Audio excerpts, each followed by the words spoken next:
जय माता दी, जय मां ललितांबिका। कैसे हैं आप सभी? मैं उम्मीद करता हूं आप सभी स्वस्थ होंगे और आनंदित होंगे। भगवती जगदम्बा की कृपा आप और आपके संपूर्ण परिवार पर निरंतर बरस रही होगी। तो आज जो हम जानकारी लेके आए हैं वो इस विषय पर लेके आए हैं कि लोगों के अक्सर करके प्रश्न होते हैं कि हमें गंदे गंदे दृश्य दिखाई देते हैं, हमारे साथ सपने में गंदा कार्य होता है, हम खुद को संभोग क्रीड़ा में लिप्त देखते हैं या किसी का संभोग होते हुए देखते हैं, और जब सुबह उठते हैं तो हमारा पूरा शरीर टूटता है, पूरे शरीर में दर्द रहता है। ये किस कारण से होता है? कौन सी शक्ति इसके पीछे होती है? तो आज इस वीडियो में ये संपूर्ण जानकारी आपको प्राप्त कराएंगे। जानकारी पसंद आए तो एक लाइक अवश्य करते हैं, कमेंट में जय माता दी लिखें। चैनल पर आप पहली बार आए हैं तो चैनल को सब्सक्राइब कर लें। तो आइए वीडियो शुरू करते हैं। देखिए, इस प्रकार की क्रिया हर व्यक्ति के साथ होती है। जो लोग भक्ति करते हैं उनके साथ भी ऐसा होता है, जो लोग साधनाएं करते हैं उनके साथ भी ऐसा होता है, और जो लोग साधारण व्यक्ति हैं जो भक्ति पूजा नहीं करते हैं उनके साथ भी ऐसा होता है। तो इसके क्या कारण है और इसके पीछे कौन सी शक्ति होती है जो हमें ये दृश्य दिखाती है या हमारे साथ ये सब होता है? और देखिए, ये जो कार्य है ये 3 कारणों से आपके साथ होते हैं। ध्यान से सुनिए, वीडियो को स्किप ना करें। यदि आपके घर में किसी भी प्रकार की नकारात्मकता है तो आपको इस प्रकार के दृश्य दिखाई देते हैं। मलिन अवस्था में या तो आप खुद को देखते हैं या किसी अन्य को देखते हैं। कभी कभी लोगों का ये भी कहना होता है कि हम तो पुरुष हैं लेकिन हम पुरुष के साथ ही खुद को देखते हैं। किसी का कहना यह है कि हम महिला हैं लेकिन हम खुद को महिला के साथ ही ये सब करते हुए देखते हैं। तो इस प्रकार का जो आपके साथ खेल होता है, इस खेल के पीछे नकारात्मक शक्ति हो सकती है। यदि आपके घर में है तो आपको इस प्रकार के दृश्य स्वप्न में वो दिखाती है। यदि आपके शरीर में किसी प्रकार की नकारात्मकता है, जैसे कि कोई पुरुष है तो उसके साथ कोई फीमेल एंटिटी है तो वो उसके साथ ये गलत कार्य करती है, और यदि कोई महिला है तो उसके साथ यदि पुरुष एंटिटी है तो उसके साथ भी ये कार्य होते हैं। अब बात ये आती है कि खुद आप पुरुष हैं लेकिन एक पुरुष के साथ आप खुद को देखते हैं, या आप खुद महिला हैं तो आप महिला के साथ खुद को देखते हैं।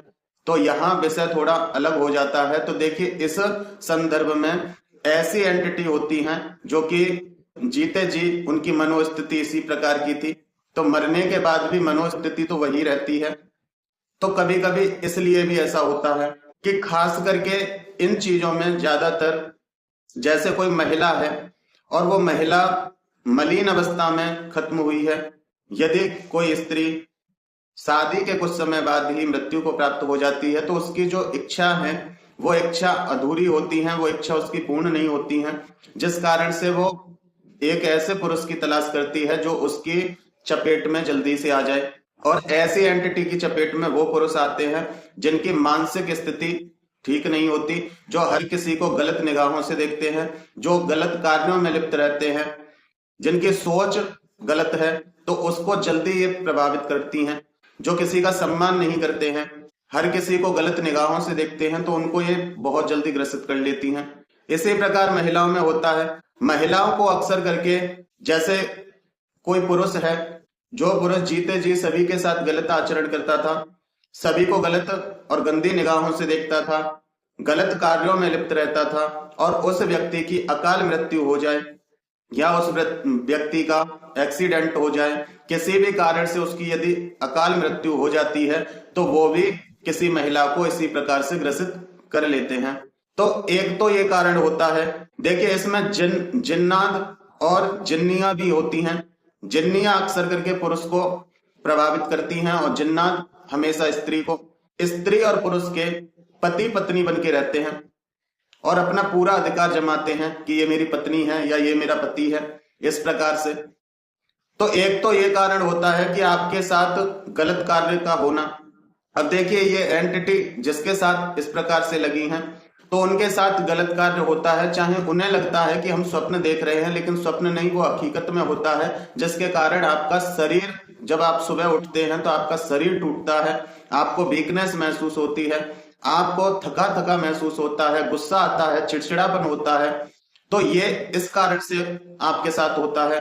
लेकिन केवल आपको दृश्य दिखाई दे रहे हैं लेकिन आपके साथ कुछ नहीं हो रहा है, तो इसके पीछे आपके घर में किसी प्रकार की नकारात्मकता हो सकती है, या किसी चौक चौराहे से आपके साथ लग के आपके घर तक कोई नकारात्मकता आ गई है, इस कारण से ये होता है। लेकिन जब कभी यदि होता है तो देखिए, जब कभी की एक अलग बात है, वो तो हमारी मानसिकता भी हो सकती है, या हमने कोई ऐसा दृश्य देख लिया गलती से जिसके कारण वो हमारे दिमाग में रहता है और वो हमें दिखाई दे जाता है, तो वो एक अलग विषय है। लेकिन जिनके साथ ये रोज हो रहा है, तो वो समझ लीजिए आपके साथ कोई इस प्रकार की नेगेटिविटी है जो कि जिसकी सोच गलत है, और वो केवल आपका इस्तेमाल कर रही है, आपको पति या पत्नी बना के उसने रखा है। किसी भी अच्छे सलाहकार से, किसी अच्छे जानकार से आप इसको दूर करा सकते हैं। तो देखिए, इन चीजों से सुरक्षा करने का भी मैं उपाय आपको बताऊंगा। तो पहला कारण तो ये होता है। दूसरा कारण क्या होता है कि यदि आप कोई ऐसे दृश्य देखते हैं, या आप बचपन से आपकी काम इच्छा बहुत है, तो भी आपके साथ ऐसा होता है, आपने कुछ देखा या कुछ सुना या आपने कुछ महसूस किया, वो आपकी मेमोरी में रहता है। आपका दिमाग इतना फास्ट कार्य करता है कि आपने कुछ देखा, सोचा, उसकी छवि वो तुरंत अपने आप बना लेता है। आप एक बार बोल के देखिए किसी का भी नाम जिसको आप जानते हैं, उसको उसका नाम लेके देखिए, तुरंत उसकी आकृति आपके दिमाग में आ जाएगी।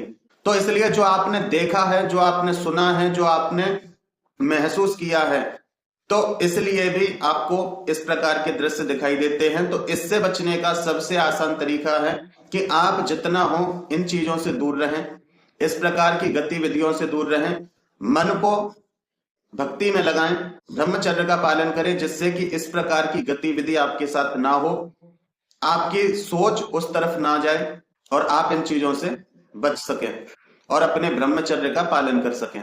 दूसरा कारण ये होता है। तीसरा कारण क्या है? लोग कहते हैं हम तो साधना करते हैं, हम तो भक्ति करते हैं, फिर भी हमारे साथ ऐसा क्यों होता है? तो देखिए, जो साधना करते हैं, जो जाप करते हैं, जो भक्ति करते हैं, उनको ये चीज ग्रसित नहीं करती हैं, क्योंकि जैसे कि मैं पहले ही बता चुका हूं कि यदि आपकी सोच के कारण भी ये चीज आपको दिखाई दे रही है तो आप भक्ति कीजिए।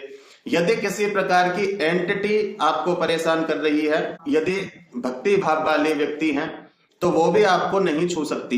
लेकिन जो लोग बहुत जाप कर रहे हैं, बहुत ज्यादा साधनाएं कर रहे हैं, लेकिन फिर भी उनके साथ ऐसा हो रहा है, तो देखिए इसका सीधा सा कारण ये है। बहुत से लोग कहते हैं कि भगवान के गण होते हैं, बहुत से कहते हैं उनकी योगिनियां होती हैं। तो देखिए, वो आपके साथ पहली बात तो ऐसा गलत कार्य नहीं करते हैं, क्योंकि माँ की योगिनी है वो, तो वो भी माँ स्वरूप ही है, तो वो आपके साथ कोई गलत कार्य ऐसा नहीं करती हैं। ये एक परीक्षा का विषय हो सकता है, यहां आपकी परीक्षा हो रही है, ये बात एक अलग है। अब देखिए, परीक्षा जो होती है, मान लो कोई माँ का भक्त है, तो उसकी जब परीक्षा होगी, तो परीक्षा के समय वो जो स्त्री है, जब वो पुरुष है, वो पहले से आपको नहीं छेड़ता है, वो केवल आपके सामने खड़े होकर इस प्रकार से खुद को प्रेजेंट करता है कि आप उसकी तरफ आकर्षित हो। ये परीक्षा का विषय है। लेकिन वहीं आप उसकी तरफ आकर्षित नहीं होते, यहां आपकी काम इच्छा का, आपकी यहां काम इच्छा की परीक्षा ली जाती है। यदि आप उसकी तरफ आकर्षित नहीं होते हैं और उसको मना कर देते हैं कि नहीं, ये मैं नहीं कर सकता, तो वो जो शक्ति है वहां से चली जाती है और आप परीक्षा में पास हो जाते हैं। लेकिन आप अगर ऐसा नहीं करते हैं और आप उस शक्ति के पास जाते हैं और उसको छूते हैं, तो आप गौर कर लेना, उसी समय आपका सपना टूट जाता है और आपका स्वप्न दोष हो जाता है। आप उसके साथ कुछ गलत नहीं कर सकते, क्योंकि वो माँ की शक्ति है और वो भी एक माँ स्वरूप है, आप उसके साथ कुछ नहीं कर सकते। लेकिन आती है वो बहुत अप्सरा के स्वरूप में, एक इस प्रकार के रूप में कि आप चाहकर भी खुद को नहीं रोक सकते, तो वहां पे वो आपकी परीक्षा है। लेकिन जो लोग, ये तो एक परीक्षा का विषय रहा, ये तो तब जब माँ चाहती हैं आपकी परीक्षा लेना, तब आपके साथ ऐसा होता है। लेकिन जो लोग मंत्र जाप कर रहे हैं, नित्य जाप कर रहे हैं, नित्य भक्ति कर रहे हैं, लेकिन उनके साथ भी ऐसा हो रहा है, तो देखिए वहां पे या तो आपके घर में किसी प्रकार की नेगेटिविटी है, या आपके शरीर में किसी प्रकार की नेगेटिविटी है। तो खास करके जो लोग साधना करते हैं उनके साथ ऐसा नहीं हो सकता है, क्योंकि उनके ना तो शरीर में ही कोई एंटिटी रुक सकती है, ना उनके घर में कोई नकारात्मक शक्ति रुक सकती है। तो उनके साथ क्या होता है कि जब आप भक्ति करते हैं, मंत्र जाप करते हैं, तो जो आपके आसपास जो एंटिटियां घूम रही हैं, क्योंकि ये कलयुग है, कलयुग में पॉजिटिविटी से ज्यादा नेगेटिविटी है, जो एंटिटियां आपके आसपास घूम रही हैं वो आपके मंत्र की, आपके जाप की ऊर्जा को चोरी करने के लिए आती हैं। और वो आपके मंत्र जाप की ऊर्जा को चोरी किस प्रकार से करती हैं? आपके साथ गलत संबंध बनाकर, जिससे कि वो आपकी ऊर्जा को लेके जा सके।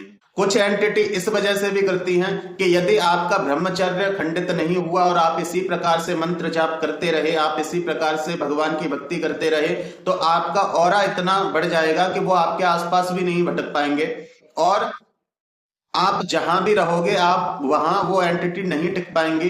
तो वो अपनी सुरक्षा के लिए भी आपका ब्रह्मचर्य नष्ट करवाती हैं और आपके साथ ये गलत कार्य करती हैं।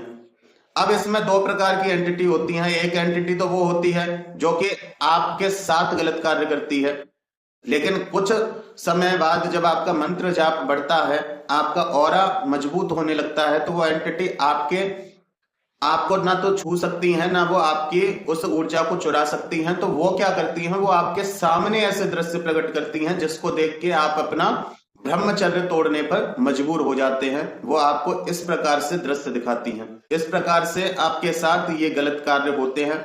जिसके शरीर में किसी प्रकार की नकारात्मकता है या घर में नकारात्मकता है, जो लोग भक्ति पूजा नहीं करते, अगर उनके साथ ऐसा हो रहा है तो उनके साथ चिड़चिड़ापन, गुस्सा और पूरे शरीर का टूटना, थकान और आलस्य, किसी भी कार्य को करने का मन नहीं करना, ये सब चीज उनके साथ होती हैं। एक व्यक्ति जिसकी काम इच्छा बहुत है, तो उसके मन में कुछ ना कुछ तो पूरे दिन में चलेगा, तो वो उसको इस प्रकार से दिखाई दे जाता है। लेकिन जो लोग जाप करते हैं, साधनाएं करते हैं, अगर उनके साथ हो रहा है तो या तो उनकी परीक्षा है, तो उस परीक्षा में वो आपकी काम इच्छा की परीक्षा ली जा रही है कि आप अपने ऊपर कितना कंट्रोल कर सकते हैं, या फिर कोई आपके आसपास ऐसी एंटिटी है जो नहीं चाहती कि आप अपना मंत्र जाप पूरा करें, आप साधनाएं करें, जिससे कि उसको कष्ट हो, या फिर वो आपके मंत्र जाप की ऊर्जा को चुराना चाहती है। तो ये तीन कारण होते हैं। अब बात करते हैं कि इससे बचाव कैसे किया जाए।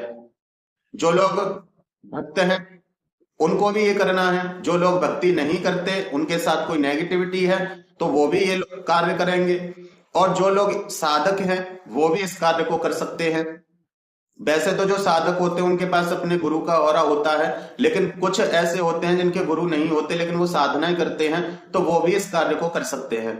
खास करके ये कार्य भी उन्हीं के साथ होते हैं जिनके गुरु नहीं होते, क्योंकि उनके पास ऑरा नहीं होता है गुरु का। इस कारण से भी एंटिटी उनको परेशान करती हैं, नकारात्मक शक्तियां उनको परेशान करती हैं, तो वो लोग भी इस कार्य को करें। आपको क्या करना है? एक फिटकरी लेनी है, फिटकरी का टुकड़ा ले लीजिए इतना बड़ा, और इतने बड़े टुकड़ा लेकर के आप सुबह कर सके तो सुबह, नहीं तो शाम को कर सकते हैं। उस फिटकरी के टुकड़े को इस प्रकार से मुट्ठी में बंद कीजिए और 7 बार आप हनुमान चालीसा का पाठ कीजिए, और 7 जैसे एक बार पाठ किया फिर उसमें फूंक लगाइए, फिर दूसरी बार पाठ कीजिए, दूसरी फूंक लगाइए, इस प्रकार से उसको 7 बार उसमें फूंक लगा लीजिए। और जब भी आप सोने जाएं तो उसको अपने तकिए के नीचे रख के सोएं, तो किसी भी प्रकार की एंटिटी आपको परेशान नहीं करेगी। ये कार्य आप कर सकते हैं। तो आज की वीडियो में यही जानकारी थी कि आपके साथ ये सब कुछ होता है तो आप इस शक्ति को कैसे समझ सकते हैं और इससे अपना बचाव कैसे कर सकते हैं। तो मैं उम्मीद करता हूं कि मेरे द्वारा दी हुई जानकारी आपको समझ में आई होगी और पसंद आई होगी। जानकारी पसंद आई है तो एक लाइक अवश्य कर दें, कमेंट में जय माता दी लिखें। चैनल पर आप पहली बार आए हैं तो चैनल को सब्सक्राइब कर लें, क्योंकि मैं इसी प्रकार की रोचक और नई नई जानकारी लेके आता रहता हूं।